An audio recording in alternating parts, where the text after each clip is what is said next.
A paz do Senhor Jesus, meus irmãos, esse é o canal Uma Voz para as Nações. Eu estou muito feliz com o projeto e também com o andamento da obra, tem dado tudo certo.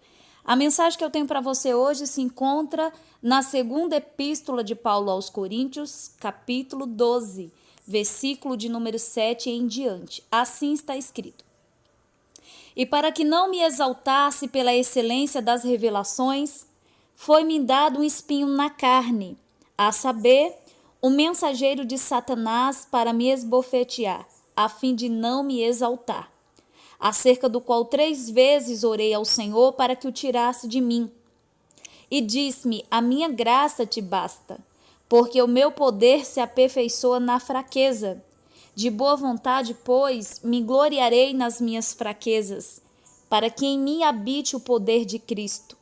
Por isso sinto prazer nas fraquezas, nas injúrias, nas necessidades, nas perseguições, nas angústias por amor de Cristo, porque quando estou fraco, então sou forte.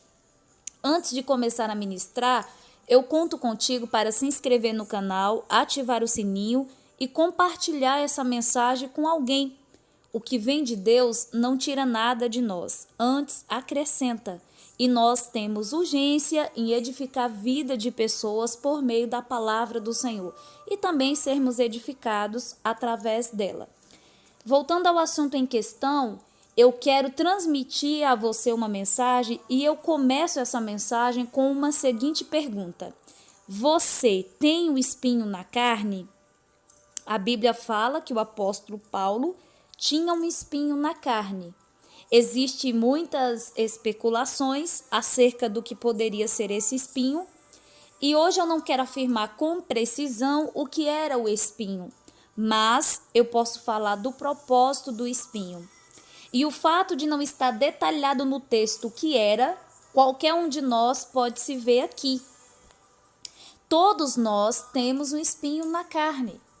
Todos nós temos um sofrimento onde nós levamos a Deus em oração e Deus não remove o sofrimento de nós. Por que Deus não remove o sofrimento de nós?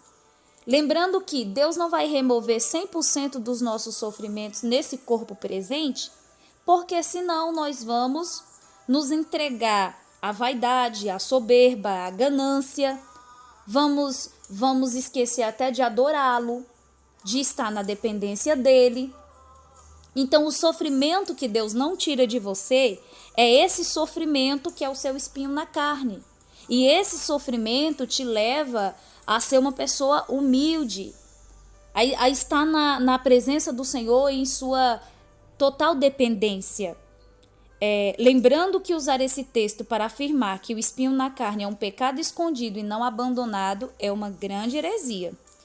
Porque Deus deixa bem claro em sua palavra que podemos vencer o pecado na carne. Então não use essa desculpa de que o pecado que você comete é o seu espinho na carne e Deus diz que a graça dele te basta. O pecado deve ser abandonado.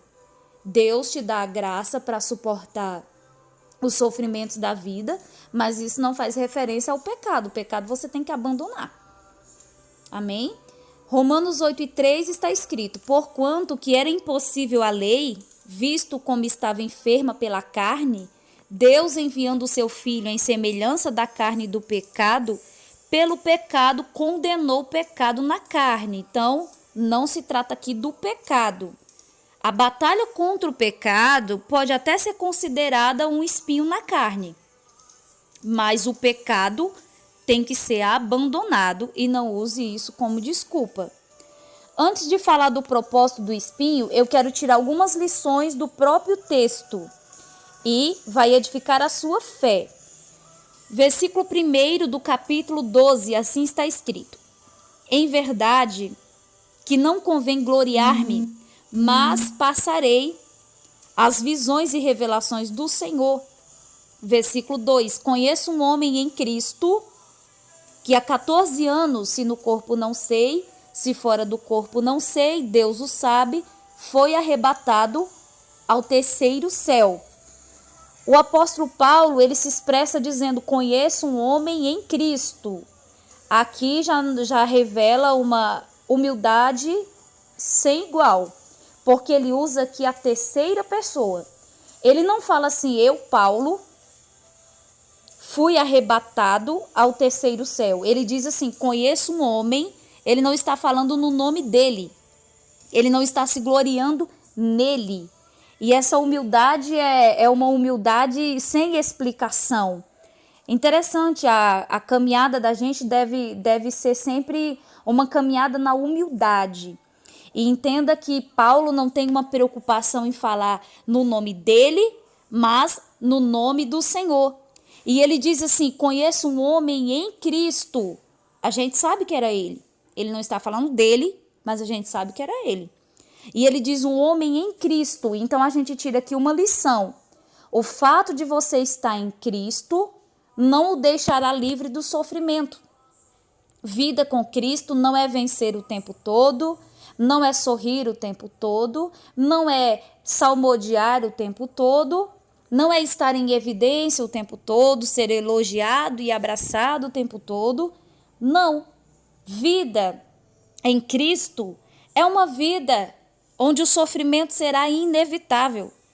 Jesus disse, no mundo tereis aflições. Então as aflições elas existem, o sofrimento não será removido da nossa vida 100% nesse corpo. Vamos entender também. As revelações do alto te levará a pagar um alto preço. Essa é a lição, a segunda lição que eu quero falar para você. As revelações, elas trazem um grande peso de responsabilidade, junto com essa responsabilidade de cumprir com um chamado, de ter revelações de Deus, o preço será inevitável. O caminho do conhecimento é sem dúvida um caminho de preço, de renúncia. Sair do natural e ser levado à dimensão sobrenatural tem seu preço. O conhecimento tem seu preço. Enxergar além das coisas comuns, as coisas incomuns, tem preço. Eu ouço muitas pessoas me dizendo diariamente, eu quero ser usado por Deus, mas eu quero ser usado de uma forma sobrenatural. Eu quero ser usado diferente. Eu quero ser usado fora do comum. Então você pode ter certeza que se você receber essa dádiva do Senhor, esse presente do Senhor, se você tiver uma visão transcendental, se você enxergar o céu pelo lado de dentro, a sua vida será acompanhada de preço. O preço do chamado é muito alto, mas vale a pena. Vamos entender uma coisa. Paulo, ele foi arrebatado ao terceiro céu. E nós sabemos que o céu é dividido em 3 níveis. O primeiro céu é a atmosfera terrestre. É o céu onde estão as nuvens, onde os pássaros voam. O segundo céu é o firmamento, o espaço. É no segundo céu que estão as estrelas, os corpos celestes. Existe o terceiro céu, é o lugar mais exaltado, o lugar da morada de Deus. Paulo foi elevado ao terceiro céu. Paulo ouviu palavras inefáveis que, segundo ele disse ao homem não é lícito falar. Ele ouviu palavras que fogem do comum, que a mente humana não é capaz de compreender. Vamos entender que ele foi elevado ao lugar onde Deus habita. Isso parece com a nossa história. Muitas vezes somos elevados às alturas, enxergamos o céu pelo lado de dentro, mas ainda assim passamos por momentos de abatimento. Há uma terceira lição aqui que eu quero dizer para você, é que a vida de um mensageiro de Deus é seguida de 2 fases, altos e baixos. Paulo foi elevado às alturas. E depois disso? Depois disso ele foi abatido. Depois disso ele passou por um sofrimento que a oração dele não resolvia aquela situação. Então nós vamos entender que Deus, ele nos permite passar por isso. Deus, conhecendo o ser humano em sua natureza, ele não quer que o ser humano se glorie em sua própria força. Por isso ele permite que o ser humano fique fraco, para o poder de Deus se aperfeiçoar na fraqueza do ser humano, e o ser humano não venha se gloriar em si mesmo. A palavra do Senhor nos diz: não se glorie o sábio na sua sabedoria, não se glorie o rico nas suas riquezas, não se glorie o forte na sua força. Então, aquele que se gloriar deve se gloriar no Senhor. Aquele, porém, que se gloria, glorie-se no Senhor. 2 Coríntios 10:17. Então, entenda uma coisa. Paulo, ele passou por esse momento dos altos e baixos. Ele foi ao terceiro céu, ele teve revelações profundas da parte de Deus, ele ouviu palavras inefáveis, mas após isso ele foi abatido. E Deus conhecia de fato o coração do servo dele, e o Senhor queria preservar a humildade. O Senhor não queria que Paulo voltasse a ser aquele homem do passado. O Senhor queria Paulo como um vaso humilde. Então eu quero dizer para você que situações na sua vida onde você diz: Senhor, eu já orei tanto, eu já pedi tanto, e por que o Senhor não faz isso?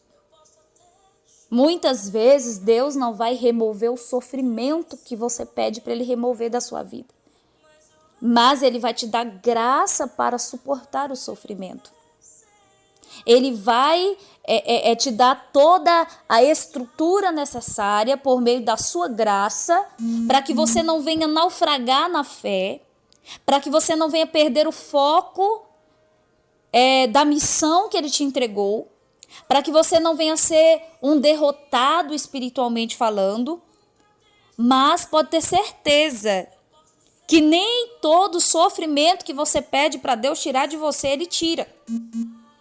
Até porque, enquanto estivermos na terra e nesse corpo, não ficaremos livres de sofrimentos. Tem sofrimentos que é resolvido com a campanha, com a oração, com a súplica, mas já existe outro que é o seu espinho, que é para você ficar humilde, que é para você... E eu pego essa palavra para a minha vida porque a gente prega para as pessoas e pega para a gente também. E o Senhor fala aqui conosco para ficarmos humildes, para não nos perdermos, para não acharmos que somos melhores do que os outros. Deus nos permitirá momentos de elevação e também de abatimento. No versículo 8, Paulo disse que por 3 vezes orou ao Senhor para que tirasse dele o espinho. Eu posso conjecturar Paulo orando e dizendo: Senhor, tire de mim esse espinho porque está machucando. E qual é a resposta de Deus? A minha graça te basta. Eu posso contemplar pelos olhos da fé a segunda vez Paulo orando: Senhor, tira de mim esse espinho. E o Senhor dizendo: a minha graça te basta. Pela 3ª vez, Paulo suplica: Senhor, remova esse espinho de mim, em nome do Jesus a quem prego. E o Senhor dizendo: a minha graça te basta. O Deus que fez o morto de 4 dias ressuscitar, o Deus que fez tantas coisas acontecer, como gigantes cair, muralhas ruir, a rocha brotar água, o mar se abrir. Ele disse: a minha graça te basta. Sabe qual é a mensagem que eu tenho para a sua vida hoje? Independente do sofrimento que Deus não removeu da sua vida, isso pode ser uma personalidade usada contra você, uma enfermidade, uma situação que te deixa quebrantado, que te deixa humilde, que te faz ir para o quarto, depender de Deus. Sabe o que eu quero dizer para você? Se Deus não tirou essa situação, se Deus não removeu esse sofrimento, é porque Ele quer você na dependência, na humildade. Então, a palavra que eu tenho para a sua vida, a graça do Senhor basta. Receba essa palavra.